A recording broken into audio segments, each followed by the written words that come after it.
Thank you for joining us tonight. Before we get started, a word from our sponsor. When important legal matters arise, experience matters. Venable Legacy Planning and Law helps real people find real solutions. From estate planning and trust administration to real estate and litigation.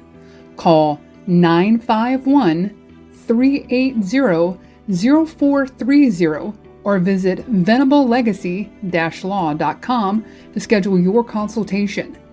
Venable Legacy Planning and Law. Trusted guidance when it matters most.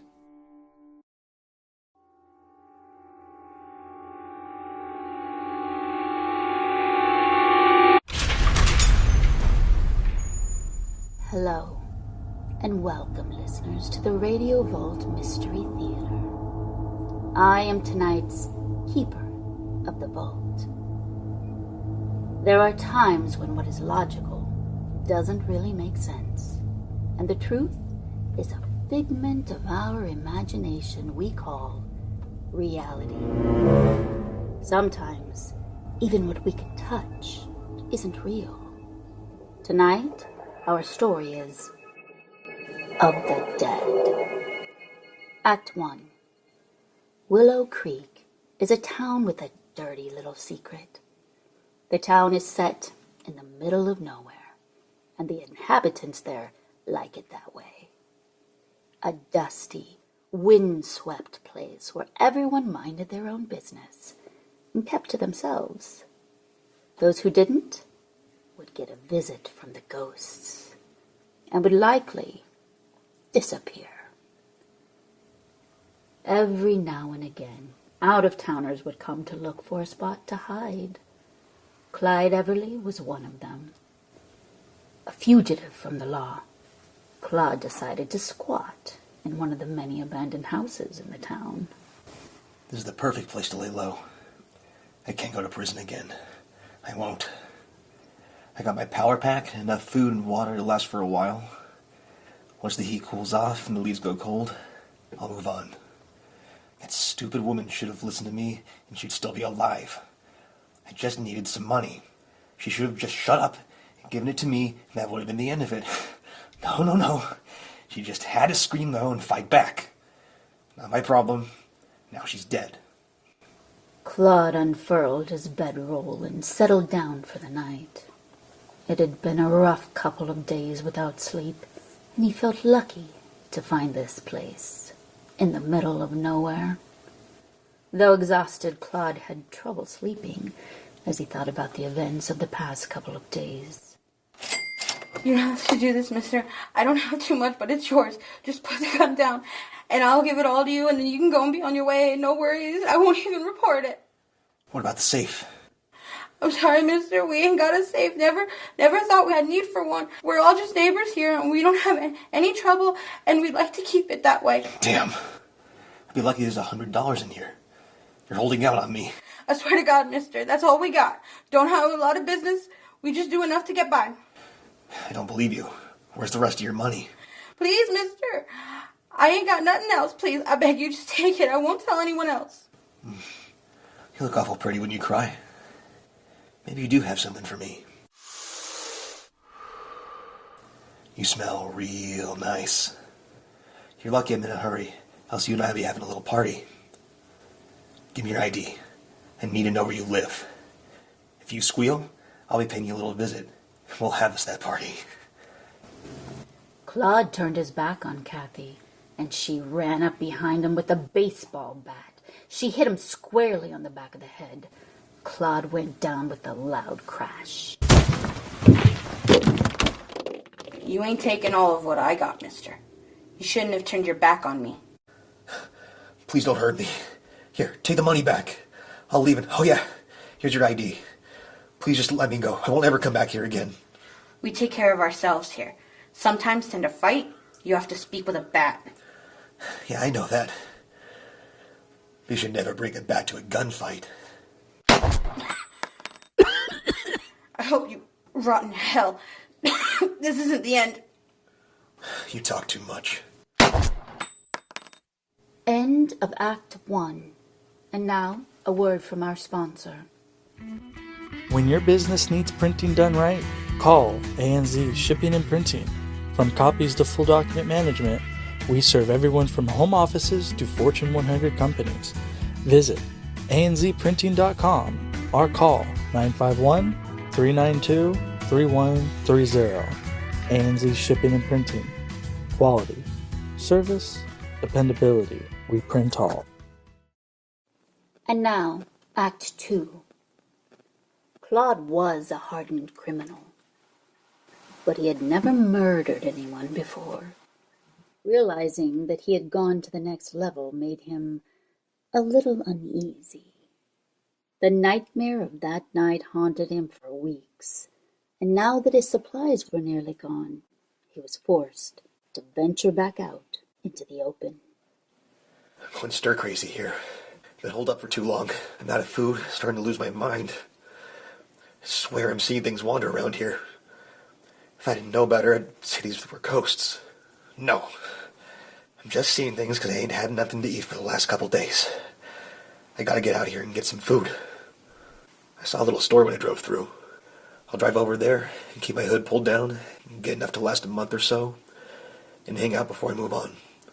I just need to get some stuff, keep quiet, lay low, then move on. That's how you keep ahead of them, Claude.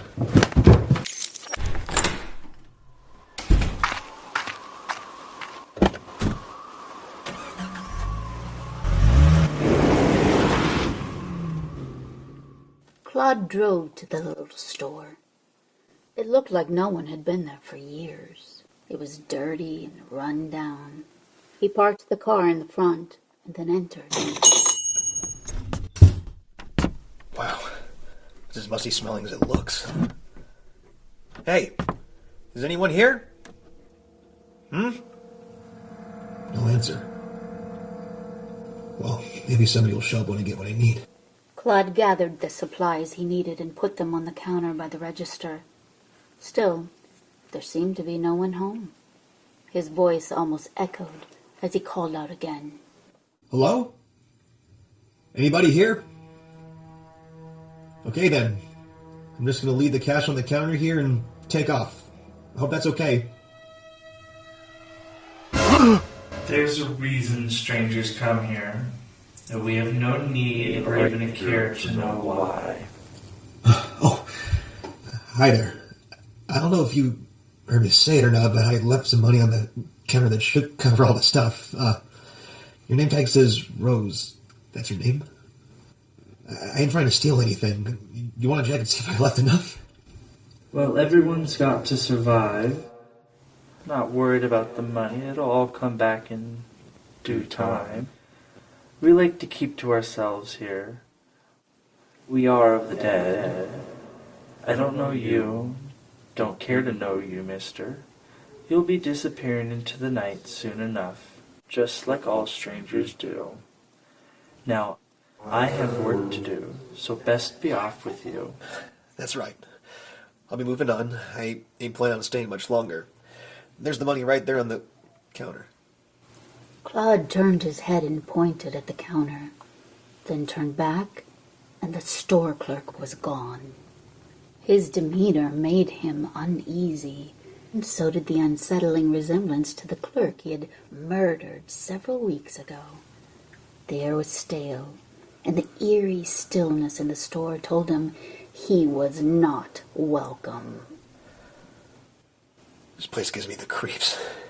I think maybe I should look for a new place to hole up until things cool down. Although it doesn't seem like this is a place that they'd come looking for anyone.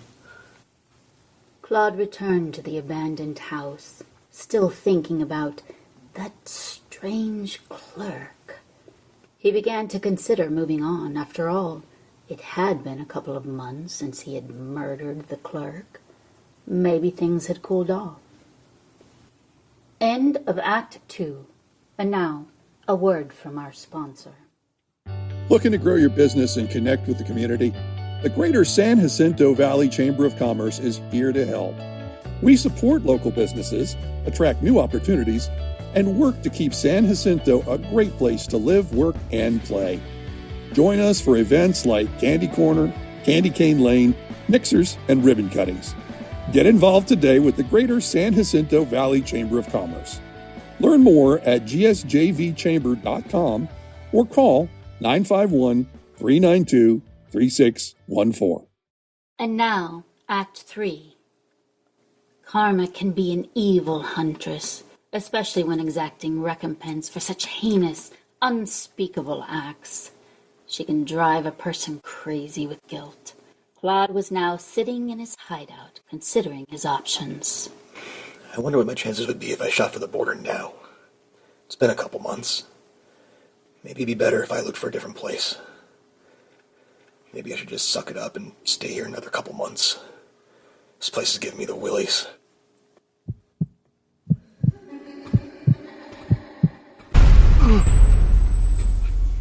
Damn. I'm seeing things again. The ghost walking in the woods. Just rub your eyes and it'll disappear. I did it. They're gone. I need to get some sleep. I'm gonna think about getting out of here and finding another place to hole up. This place is driving me crazy. Karma can be a bitch, huh? Your time's come, Claude.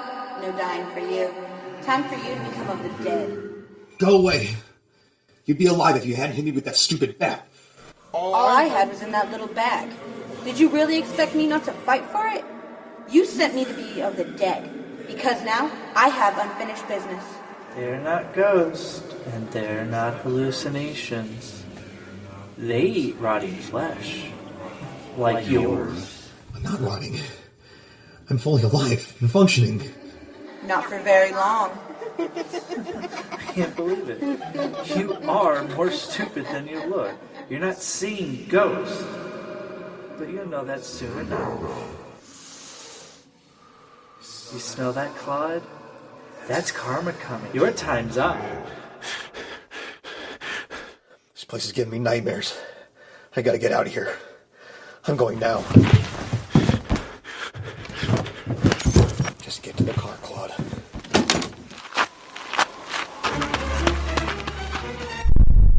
Glowing, zombie-like creatures surround Claude.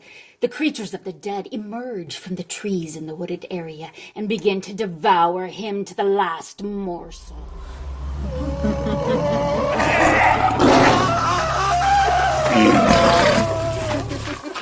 Karma's a bitch, huh?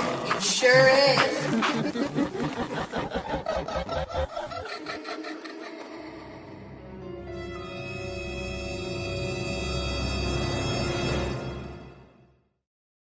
Of the Dead was written by Charlie Mitchell for the Radio Vault Mystery Theater, produced by Troop of Lost Souls Entertainment and Film Syndicate, directed by Victoria Shockey, edited by Deborah Dawn Shockey, starring the vocal talents of James Matty Esikoff as Claude Everly, Val Flip O'Connor as Kathy, Connor Clark as Rose, and I am Deborah Dawn Shockey, tonight's Keeper of the Vault.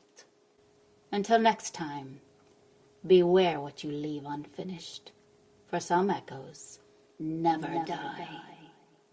See you in the shadows. Remember, check out our link tree to give you access to all our social media. linktr.ee/TROUPEOFLOSTSOULS.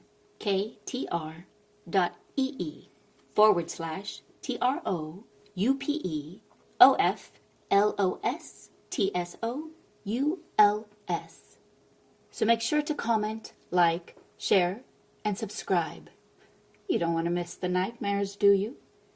Check us out and listen if you dare.